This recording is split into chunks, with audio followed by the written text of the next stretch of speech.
그 후에 그들 중 두 사람이 걸어서 시골로 갈 때에 예수께서 다른 모양으로 그들에게 나타나시니 두 사람이 가서 남은 제자들에게 알리었으되 역시 믿지 아니하니라.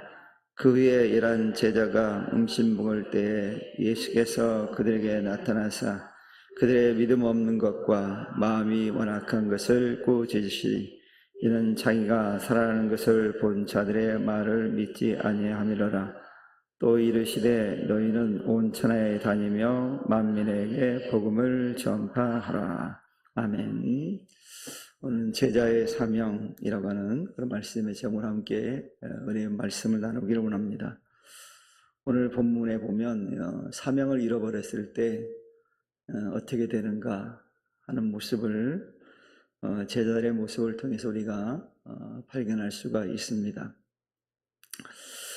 특별히 오늘 본문에 보면 예수님의 제자 가운데 엠마로 가는 그런 고향을 향해 걸어가는 그 제자의 모습과 그와 동행하면서 주님께서 그들의 사명을 회복시키시고 그 영성을 회복시키는 그런 장면이 오늘 본문에 등장을 합니다. 그리고 그들에게 다시 한번 사명감을 불러일으켜서 사명자로 살아갈 수 있도록 주님께서 그들을 이제 가르치시는 모습이 오늘 본문에 등장을 합니다. 오늘 엠마오로 가는 제자의 모습을 보면 그들의 모습 가운데 무엇이 보이냐면 절망하는 모습, 낙심하는 모습이 그들 가운데 있습니다.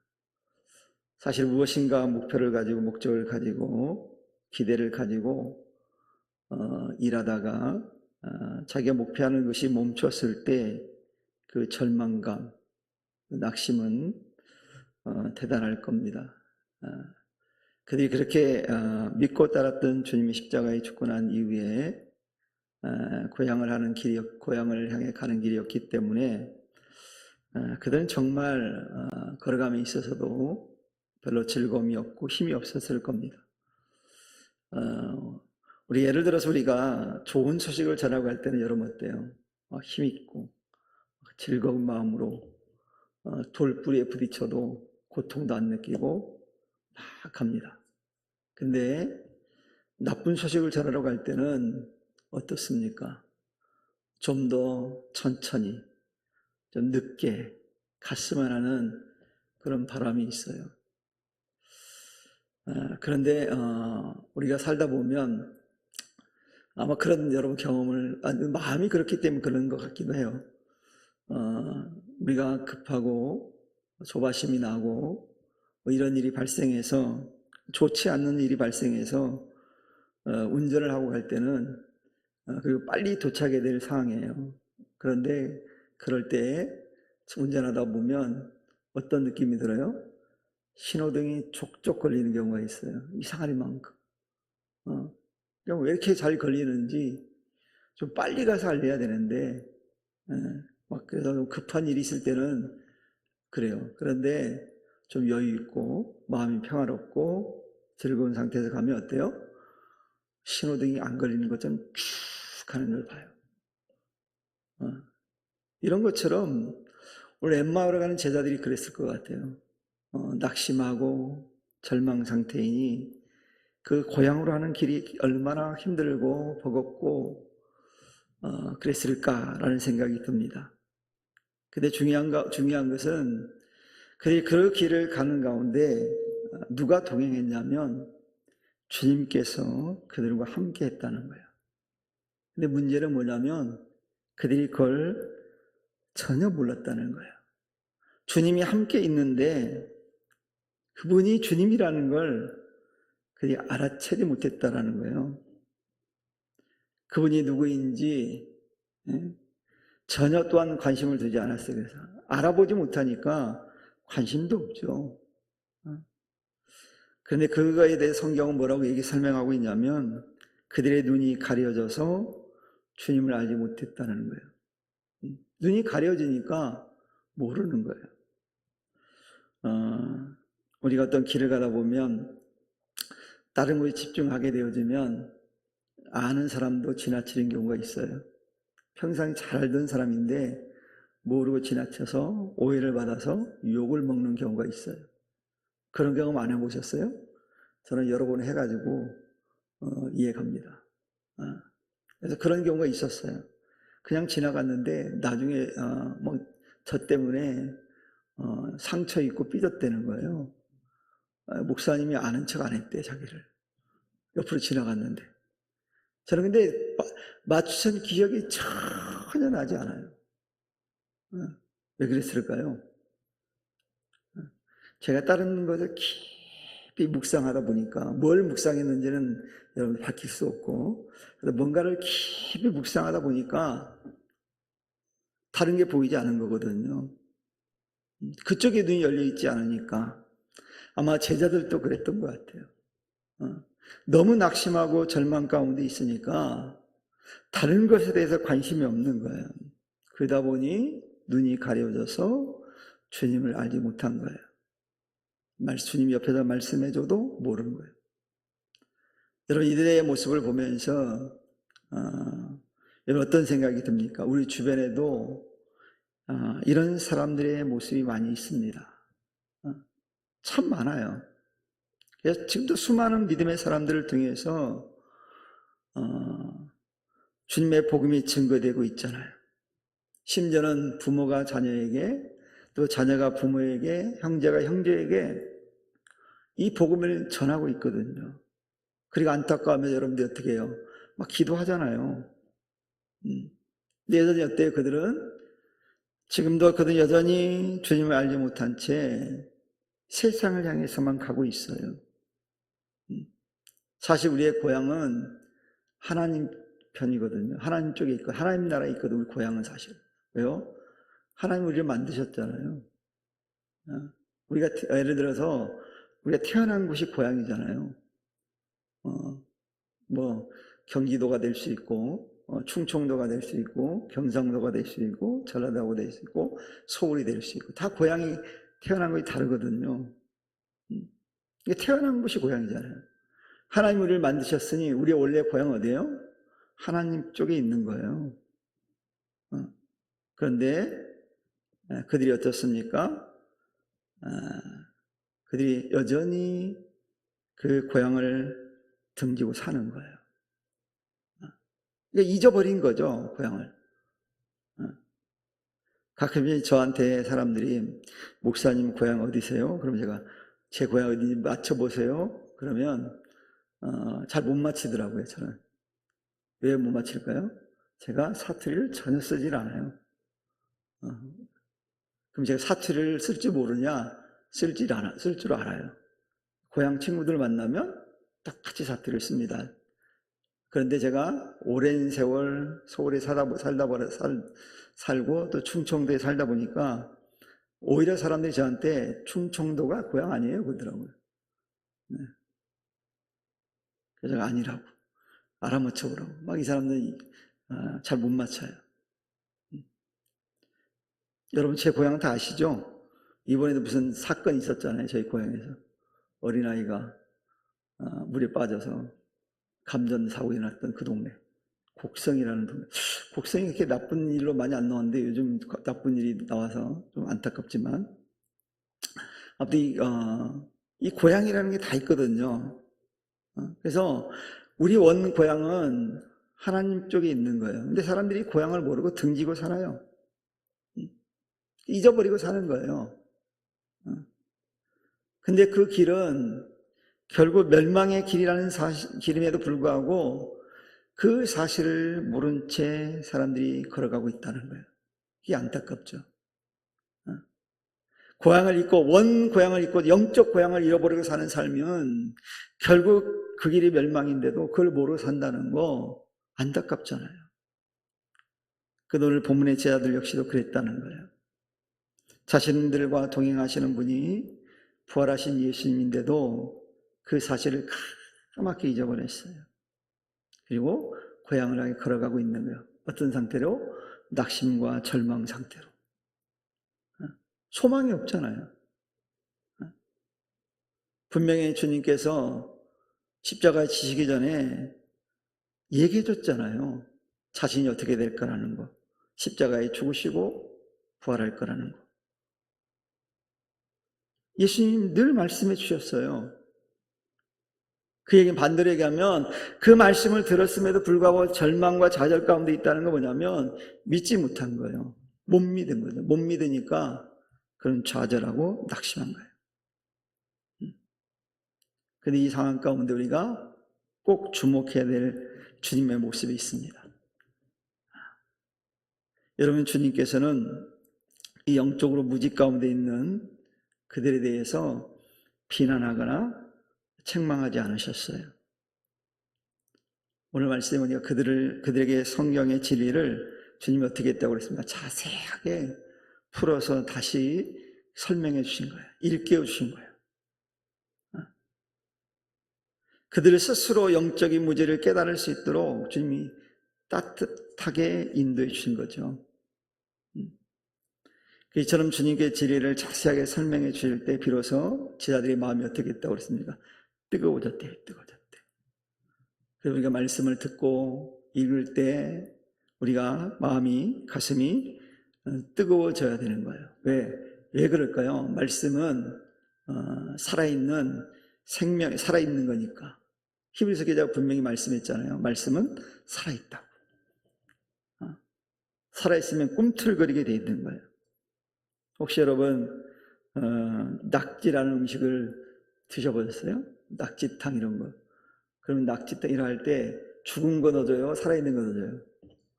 살아있는 거 넣어주잖아요. 딱 넣으면 처음 어때요? 확 꿈틀거려요. 근데 한참 지나고 나면 죽잖아요. 그럼 죽은 다음에 꿈틀거려요? 안 그래요? 안 하죠. 내가 그거 보면서 저는 그걸 먹긴 하지만 보면서 이래요. 참 우리가 먹긴 먹지만 잔인하다. 살아있는 게 막 죽어가는 모습을 우리가 보면서 먹잖아요. 그것도 어떻게 해요? 맛있다고. 그래서 사람이 가장 악하다 생각이 들 때가 있어요. 또 예를 들어줄 수 있어요. 우리 요즘은 뭐 개나 고양이는 뭐 애완 그래가지고 못 먹게 하잖아요. 그러면 소는, 돼지는 모를까요? 돼지를 애완 돼지로 키우는 집도 있어요. 근데 사람들은 개는 괜찮고 개는 안 되고 고양이는 안 되고 소는 된다. 논리 좀 안 맞지 않습니까? 어차피 똑같은 동물인데. 돼지 지능이 높을까요? 낮을까요?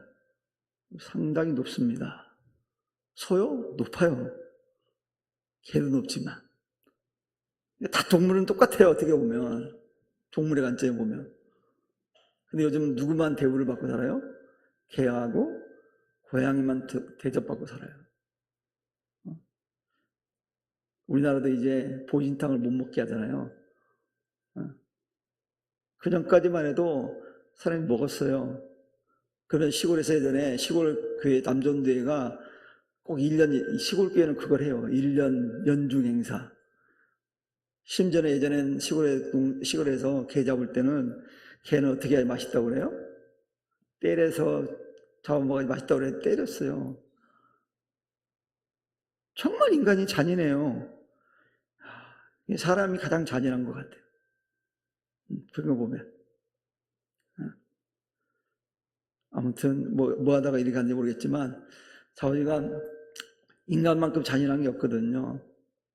그래서 살아있다는 건 뭔가 이렇게 꿈틀거리는 게 있잖아요. 그들이 죽어갈 때요, 동물들 죽어갈 때 인간을 이렇게 쳐다본대잖아요. 왜 쳐다봐요? 살아있으니까. 나 잡아먹지 마세요. 이렇게. 근데도 그 눈을 외면하고 잡아먹잖아요. 살아있다는 거거든요. 살아있으면 그래요. 그래서 주님께 진리를 말씀해 줄 때 그 두 제자가 가슴이 막 뜨거워졌어요. 그래서 이 말씀은, 복음은 들려질 때 살아 역사하게 돼 있는 거예요. 그러니 이 복음을 누가 전해야 될까요? 믿는 우리가 전하는 거예요. 경험한 우리가 전해야 돼요. 그래서 오늘날 많은 그리스도인들이 이 복음을 계속 우리가 전해줍니다. 그러면 그들이 바로 알아듣고 깨닫고 돌아올까요? 그렇지 않아요. 그럼 포기해야 될까요? 그렇지 않습니다. 그래서 성경은 복음을 전할 때 어떻게 전하라고 합니까? 때를 얻든지 못 얻든지 항상 힘쓰라고 해요. 언제 그가 돌아올지 모르거든요. 50년이 걸릴 수도 있고요. 죽기 전에 복음을 들어갈 때도 있어요. 그런 분들이 있어요. 꽤나 많아요. 그러니 포기해서는 안 돼요, 복음을. 그리고 우리가 복음을 전했을 때 그들이 받아들이지 않는다고 해서 그들을 비난할 필요도 없어요. 왜냐하면 그들은 진리를 모르니까 그럴 수밖에 없어요.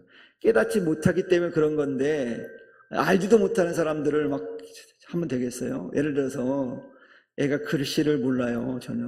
근데 딱 책을 펴놓고 야, 읽어봐. 못 읽었어. 그럼 막 혼내면 돼요, 안 돼요? 안 되잖아요. 어떻게 해야 돼, 그 아이에게는? 가르쳐야죠. 이건 가란다. 이건 나라는 글씨야. 거기는 이제 개인차인데, 이 언어 능력이 뛰어난 아이는 한두 번 듣고 알아요, 몰라요? 알아요. 근데 이 언어 능력이 떨어진 아이는 몇 번 들어도 몰라요. 그럼 부모들이, 이런 부모들은 어리석은 부모예요. 한두 번 얘기해놓고 또 잊어버리면 이놈 머리가 돌대가리냐고 혼내면 안 돼요. 혼내면 안 돼요. 개인차가 있는 거잖아요. 혹시 여러분 영어 단어 듣고 난 다음에 바로 사용할 수 있는 분? 우리도 잊어버려요.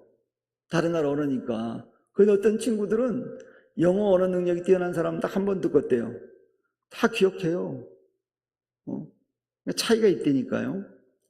그러니까 말씀도 여러분 들을 때 여러분 혹시 여러분 주일날 설교 내용 다 기억하시는 분 한번 손 들어보세요. 상주께. 하나도 기억 안 날걸요? 그러니까 제가 또 하는 거예요. 그럼 하다 보면 목사님 주일날 했지. 떠오르는 건 감사한 일이에요. 그나마. 했는데도 들었는데도 또 들었는데 기억이 안 나면 들은 것 같아 까지만 들어도 훌륭한 거예요. 왜 훌륭하냐면 결정적인 순간에 그 말씀이 생각나가지고 우리가 어려움 당했을 때 극복을 하거든요. 잠재되어 있다고 하는 거거든요, 그게. 그러니까 그것만 해도 잘 들은 거예요. 여러분이 토시 하나 안 틀리고 다 기억한다면 제가 괴로워요. 또 바꿔야 되니까. 토시도 바꾸고 단어도 바꿔야 되고 뭐 그래야 되니까. 그러니까 알아듣지 못한다고 해서 몰랐다고 여러분 나무랄 필요가 없어요. 계속 어떻게 해야 돼요? 계속 훈련하는 거예요. 훈련. 그러니 오늘 우리는 주님이 보여주신 모습처럼 어떻게 해야 돼요? 끝까지 참고 인내하면서 그들에게 진리를 선포하고 복음을 전해야 돼요. 그리고 가르쳐줘야 돼요. 주님이 그래서 가르치라고 그랬잖아요. 전하면서 그냥 그러고 아니고 가르치라고 말씀하고 있어요. 주님이 이 땅에 오신 사명 가운데 가르치는 사명이 있었잖아요. 전하는 사명, 가르치는 사명, 치유 세 가지 사명이거든요. 주님이 3대 사명인데 이 사명이 예수님이 하신 그 사명이 오늘 믿음을 가진 우리가 그 사명을 똑같이 이어가야 되는 거거든요. 그러니까 계속 가르치는 거예요. 언제까지요? 알 때까지. 깨달을 때까지. 부모가 자녀들을 가르칠 때 포기하지 않잖아요. 끝까지잖아요. 그러니 이 사명이 바로 우리가 해야 될 사명이고 회복해야 될 사명이에요. 만약 우리가 이 믿지 않는 사람들의 영적인 무지를 비난한다든가 정죄한다면 오히려 어떻게 될까요? 복음의 문이 닫혀질 수밖에 없어요. 그러니 우리에게는 영적 무지 속에 방하는 그런 사람들을 사랑으로 품 안으면서 진리를 선포하고 가르쳐야 될 거룩한 책임이 있어요. 그래서 우리가 가진 사명은요, 그냥 사명이 아니에요. 거룩한 사명이에요. 그 거룩한 사명이에요. 좀 구별된 사명이라는 거예요. 세상이 말하는 사명과는 다르다라는 거예요.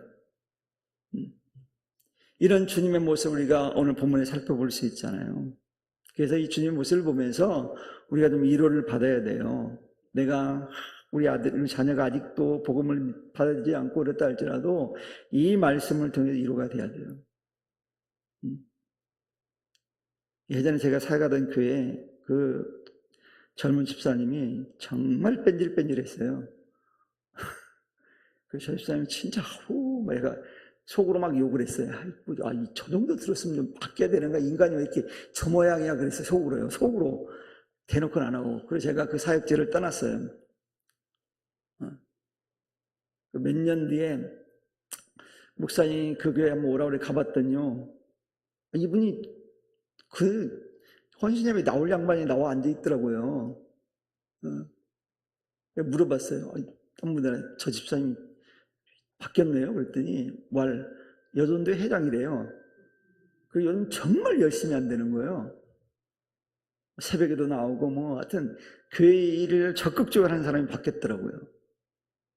그거 모르는 거예요. 그러니까 여러분 혹시 우리 성도들 가운데 그 집사님처럼 뺀질을 거리더라도 기다려보세요. 언젠가는 그들이 멋진 모습으로 나보다 더 훌륭하게 일을 감당할 수도 있어요.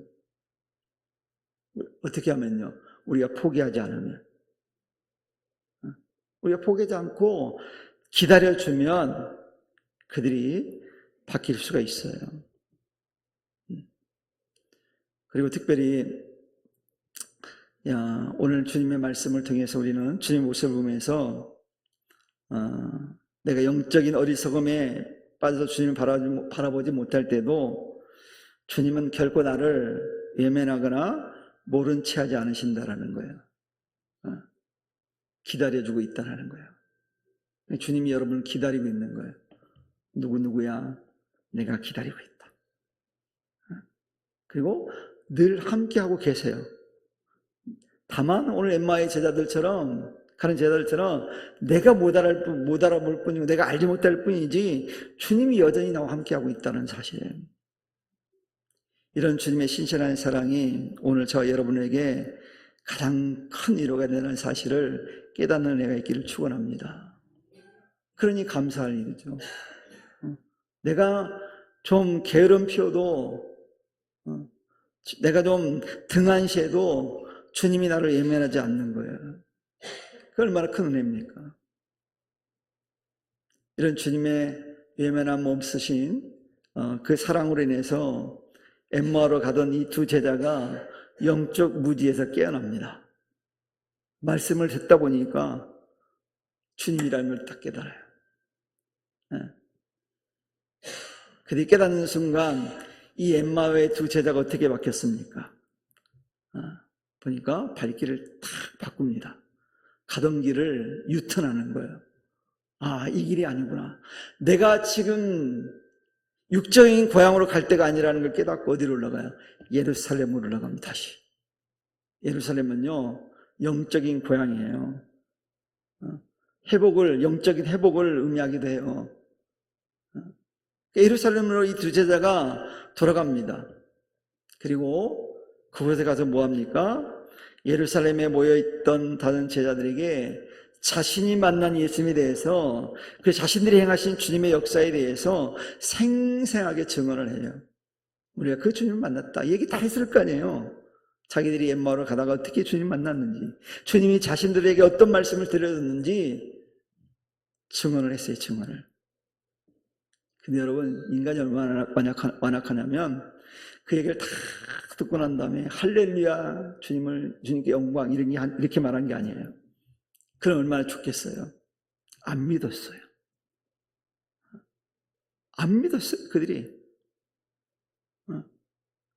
이처럼 예수님의 부활 사건은요, 늘 곁에서 함께했던 제자들에게도 쉽게 받아들이기 어려운 크고 놀라운 위대한 사건이라는 거예요. 쉽지가 않았어요, 받아들이는 게. 의심할 정도도 엄청난 사건이에요. 예를 들어서 우리가 옛날에 공상영화 보면서 옛날에 공상영화 보면 사람들이 막 핸드폰을 들고 다녔잖아요. 그때 여러분 그거 보면서 저렇게 될 거야 믿었어요, 안 믿었어요? 아, 저런 날이 있겠어. 어떻게 저런 일이 벌어져? 사람이 어떻게 개인 핸드폰을 가지고 다녀? 말도 안 되는 일이야. 근데 됐어요, 안 됐어요? 됐잖아요. 왜 그때 안 믿었습니까? 그건 너무도 엄청난 일이잖아요. 어떻게 그게 가능해? 불가능한 일이야. 어떻게 선 없이 통화가 안 되는 일이야? 라고 생각했다는 말이에요. 이런 거죠. 주님의 부활은요, 이 세상 논리로 전혀 이해할 수 없는 위대한 사건이에요. 이게 쉽게 받아들일 수 없는 거예요. 그러니 그걸 받아들이는 것 자체가 어떻게 보면 기적이에요. 그러니까 여러분 한 사람 한 사람은 뭐예요? 기적이에요, 기적. 그러니까 기적은 멀리 찾지 마시고 내가 곧 기적이, 내가 예수님 만난 거, 내가 예수 믿는 거, 내가 여전히 예배하는 자로 사는 거, 이게 기적이라는 거예요. 다른 게 기적이 아니에요. 막 병 낫고 막 중풍자가 일어나고 뭐 안진병 일어나고, 그건 기적이 아니라 어떻게 보면 어떤 부수적으로 일어나는 일이에요. 진짜 기적은 뭐냐면 내가 그 놀라운 사건을 믿고 받아들이고 믿고 사는 것이 가장 큰 기적이에요. 그러니까 우리 개인이 믿는 자체가 기적이에요. 그 여러분 주님의 부활 사건은요, 너무 중요한 게 왜 중요하냐면 이 부활을 기독교 부활을 쫙 빼버리잖아요. 이제 존재할 수가 없어요, 기독교가. 그래서 우리 신앙의 가장 핵심이 뭐냐면 부활의 진리거든요. 부활. 새롭게 사는 거잖아요. 죽어도 사는 거잖아요. 죽은 게 아니잖아요. 이게 부활이잖아요. 가장 핵심이거든요. 그러니까 뺄 수가 없어요, 이 진리는. 여러분, 제 아들이 이 소식을 듣고 처음에는 못 믿었어요. 그런데 그 현장에 누가 오십니까? 주님이 직접 방문하십니다. 그리고 이처럼 부활하신 예수님을 인격적으로 만나고 난 다음에는 그의 삶이 막 뒤바뀌어요. 거기에다가 성령 받고 나니까 그들이 어떤 존재가 됩니까? 그 부활하신 주님을 증거한 일에 목숨을 걸어요, 목숨. 진리가 아니면, 사실이 아니면 목숨 안 겁니다. 자기 목숨의 위협을 느끼면요, 포기해요. 아닌 건 빨리 포기해요. 이런 제자들의 변화된 모습을 보면서 우리가 깨닫는 건 뭐냐면 이 주님의 부활 사건은 거짓이 아니라 참 진리라는, 역사적인 사건일 뿐만 아니라 참 진리라는 것을 입증하는 가장 확실한 증거예요. 그래서 오늘날에도 이 부활의 주님을 여전히 진리로 믿고 증언하고 있는 거예요. 만약 부활이 거짓이었다면, 예수님의 부활이 거짓이었다면 어떻게 제자들이 하나밖에 없는 자기 생명을 걸고 그 부활 의식을 전할 수 있었겠습니까? 이건 변할 수 없는 진리이기 때문에 그들의 생명을 걸고 전한 거거든요. 여러분, 오늘 제 아들 처음에는 믿지 않았잖아요. 그걸 경험한 사람이 전해도 처음엔 믿지 않았거든요. 오히려 그 제자들이요, 이해할 수 없는 사람처럼 취급했어요. 여러분, 예수 믿는 사람을 예수 안 믿는 사람들이 볼 때는, 그들이 볼 때 우리가 이해할 수 없는 사람이에요. 우리가 그들이 믿지 않는 게 이상하게 여기잖아요. 우리도 아니, 이 진리를 왜 몰라? 근데 그들은 오히려 우리를 이상한 사람 취급해요. 어떻게 그게 믿어져? 라고 생각하는 거예요.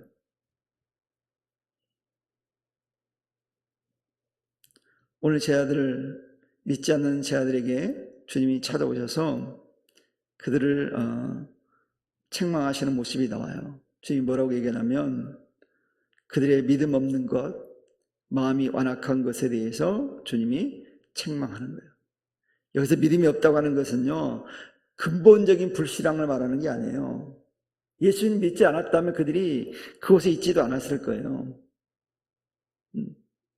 믿음이 없다고, 여기서 말하는 믿음이 없다고 하는 것은 원어적인 표현이 뭐냐면 믿음이 대단히 연약해져 있다는 거예요. 우리도 이 얘기하다 그런 얘기 하잖아요. 권사님, 집사님, 내가 요즘 믿음이 좀 약해졌어. 안 믿는다는 게 아니라 믿고 있는데 내가 좀 약해진 것 같아. 약해지거든요. 여러분, 우리가 살아있지만 나이가 들면 들수록 어떻게 됩니까? 몸이 연약해지잖아요. 약해져요. 생각해보세요. 기계도요, 오래 사용하면 기계가 힘이 딸려가지고 약해집니다. 사람도 똑같아요. 약해지거든요. 믿음 생활 하다가 여러분, 뭐 이런 일 저런 생기다 보면 자기도 모르는 사이에 믿음이 약해질 수가 있어요. 그 얘기를 하고 있는 거예요, 주님께서. 믿음이 없다고 하는 거는 이처럼 너희들의 믿음이 너무 지금 약해져 있어. 라고 말씀하는 거예요. 그리고 마음이 완악하다는 것은요, 확실한 증거가 눈앞에 있음에도 불구하고 그것을 거절하는 굽어진 마음, 순종하기를 거부하는 마음을 말해요. 믿긴 믿는데 조금 굽어져 있어. 부정적으로 봐. 불순종해. 이걸 말하는 거예요. 우리가 신앙생활하면서 100% 하나님 말씀에 순종하면 좋겠지만 그렇지 않는 사람들도 많거든요, 교회 안에. 우리 교회 성도님들이 모두가 다 100% 순종하면 우리 교회가 엄청난 그런 시너지의 효과가 있을 거예요. 능력이 있을 거예요. 우리 교회 숫자면. 대한민국을 막 좌지우지할 수 있어요. 100%다 하나님 앞에 순종하면. 근데 까놓고 얘기해서 우리가 100%다 100% 순종해요? 그렇지 않잖아요. 말씀대로 100% 순종하지 않는 부분이 상당히 있잖아요. 뭐 이건 스스로 여러분들이 자기를 자가진단해 보세요. 나는 과연 하나님 말씀에 100% 순종하는지. 오늘 전사님 기도할 때 목사님한테 듣고 배운 대로 하자고. 듣고 배운 대로 하면 되는데 돼요, 안 돼요? 안 될 때 많잖아요. 그래서 그런 거예요. 주님이 그걸 얘기하는 거예요. 너무 확실한 사실인데 그게 눈앞에 있는데 그걸 거절해? 라고 주님 말씀하신 거예요. 그런데도 주님은 그런 제자들을 포기했습니까? 안 했습니까? 포기하지 않으셨어요. 그들에게 다가가셔서 그들이 평생 대를 이어 감당할 위대한 사명까지 부여하셨어요. 주님이 제자들을 향해서 오늘 우리들을 향해서 믿는 사람들을 향해서 뭐라고 말씀합니까? 너희는 온 천하에 다니며 만민에게 뭐라고요? 복음을 전파하라. 너희들이 믿는 거 전하라는 거예요. 그럼 여기 말하는 복음이 뭡니까? 예수님이 이 땅에 오셔서 우리 인간을 위해서 십자가를 지시고 부활하심을 통해서 우리의 모든 죄를 대속하시고 사해 주었다는 그 소식을 전하는 거예요. 한마디 말하면 예수님 만나면 믿으면 구원을 얻는다라는 거예요. 그래서 바울이 로마 10장 13절에서 말씀하잖아요. 누구든지 주의 이름을 부른 자들은 구원을 받으리라. 여러분, 여기 주의 이름을 부른다는 게 단순히 예수님 이름 부른다는 뜻이 아니잖아요. 믿는다는 걸 말하잖아요. 나의 구주로 나를 구원하실 분으로 믿는 자는 구원을 얻는다는 거예요. 그리고 전도자인 우리가 세상에서 전해야 될 것은 복잡하고 거창한 세상적인 지식도 아닙니다. 나의 개인적인 견해나 지식, 자랑거리나 경험을 전하는 것이 아니에요. 그거 전하려면 힘들어요. 우리가 전하는 것은 오직 그리스도의 십자가의 죽으심, 그리고 다시 부활하신 그 승천하신 주님, 장차 다시 오실 재림의 주님, 그 주님을 증거하는 것이, 그것을 전하는 것이 우리가 될 사명이에요. 그래서 사도 바울이 해서 뭐라고 고백하냐면 자신 오직 우리 주 예수 그리스도의 십자가 외에는 결코 자랑할 것이 없다라고 그가 말씀했잖아요. 자기는 예수님밖에 전할 게 없대요. 여러분, 복음 전파라고 하는 것은 어떤 우리의 필요와 계획에 따라 이루어지는 게 절대 아니거든요. 이 복음 전파는요, 하나님의 절대적인 명령이에요. 반드시 해야 된다는 거예요. 해도 되고 안 해도 되는 게 아니라 반드시, 믿는 자라면 반드시 해야 된다는 거예요. 그러니 사랑하는 성도 여러분, 이 사명을 받은 자로서 이 삶을 우리가 감당해야 돼요. 그래서 중요하게 우리가 알아야 될 것은 뭐냐면 전도의 진정한 주체가 우리가 아니에요. 나라고 생각하니까 전하기가 어려운 거예요. 내가 주체가 아니라 하나님이 주체예요. 하나님이 하라고 했으니까 책임져 주실 거예요. 다만 우리는 그리스도의 복음을 가장 효과적으로 온천에 다니면서 전하는 거룩한 전달자에 불과해요. 거룩한 걸 가지고 그 거룩한 것을 전달해주는 전달자에 불과한 거예요. 즉 축복의 도구라는 거죠. 도구로 사용되는 도구. 그러므로 우리는 이 사명을 억지로 하거나 수동적인 자세로 감당하면 안 됩니다. 자동적으로 해야 돼요. 자동적으로. 그냥 은혜 받으면 자기가 주님을 구주로 고백하고 만나면 그냥 자동적으로 나와야 되는 거예요. 자동적으로. 이미 우리는 예수님을 통해서 구원을 받았잖아요. 성령을 통해서 거듭난 은혜의 자녀들이잖아요. 그러니 마땅히 감사한 마음이 있다면 자발적으로 적극적으로 일을 복음 전파의 사명을 감당하는 그런 성도가 되어야만 합니다. 물론 우리가 전하다 보면 낙심될 때도 있어요. 아주 고집센 사람도 있거든요. 뭐 나올 듯 말 듯 우리 약 올리는 사람 있잖아요. 그렇죠. 친구들 가도 약 올리잖아요. 내가 다음엔 꼭 갈게. 근데 그날 되면 또 핑계대. 오늘은 특별한 약속이 있어가지고 미안해. 다음에 갈게. 그럼 또 약속해요. 언제 몇 월 며칠 날 언제. 근데 그때가 되면 또 그러잖아요. 꼭 약 올리는 것처럼 그러잖아요. 그럼 낙심이 되잖아요. 짜증도 나고. 우리 성도님들 마음이 넓어가지고 안 그러는가요? 저는 그러더라고요. 자꾸 약속이면 소위 세상말로 좁혀주고 싶어요.